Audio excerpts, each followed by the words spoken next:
This is, of course, where Macbeth gets its most famous passages from, and where Lady Macbeth really rockets onto the stage. She's such a fantastic character, and she wants basically to live out her ruthless ambition through her husband, who she fears doesn't quite have what it takes to do it. Their relationship proceeds according to those lines, right? That is those really basic character observations that we get at the beginning start to play out their implications. And that's the whole center of the play, is really that dynamic between them. And this is sort of one of the ways that the play shows you how the relationship between man and wife can be so terribly distorted that it unmakes an entire civilization.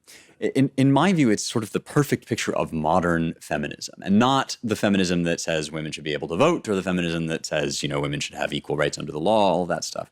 But the feminism that now says, well, women should all want to be CEOs, right? And if there isn't an equal number of female CEOs to the number of male CEOs, well, then we are not yet a just society, which is basically to say that the genders must be the same, and the gender that everybody must be is male, essentially. That just invites women, at least, to aspire to this, hyper-masculine way of doing things. And as in Lady Macbeth, you often see that the kind of masculinity that it invites women to aspire to is the grossest kind, the most sort of caricatured, overblown kind of just thuggishness, And you watch Taylor Swift's video for "If I Was a Man." This is I know this is kind of a goofy analogy, but watch the way that she behaves in that video. She's saying all the things she would do if she were a man.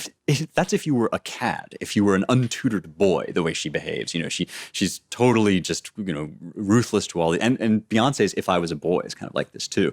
She mistreats women. She just urinates in public, all this stuff. It's sort of this is not a man, this is a brute, And so Lady Macbeth's vision of manhood is the same. It's brutishness. She has this idea that manhood ought to be basically, just pure power hunger. And that distorted vision of manhood kind of wins Macbeth over, because Macbeth doesn't have a firm enough belief in the virtuous vision of manhood. What he says eventually, when he kind of backs off, one of the things he says to her is, "I dare do all that may become a man. Who dares do more is none." So he has this vague idea that Duncan, his benefactor and a good guy, a really good dude, Duncan, should not be the object of murder. He should be the object of his gratitude and respect. And if the kingship doesn't come that way, then fine, Macbeth won't be king.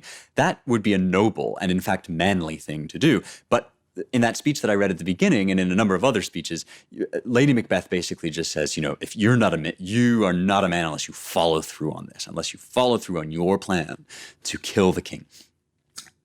That is what happens. And so that small, it's not small in personal terms, but relative to the whole nation, it's this small thing, this marriage dynamic that has gone out of whack, that Macbeth doesn't have a firm enough grasp on the manly virtues. And his wife wants manhood for herself, but has an exaggerated, distorted vision of it, an imbalanced vision of it. And that vision is the one that wins. And so Duncan gets killed.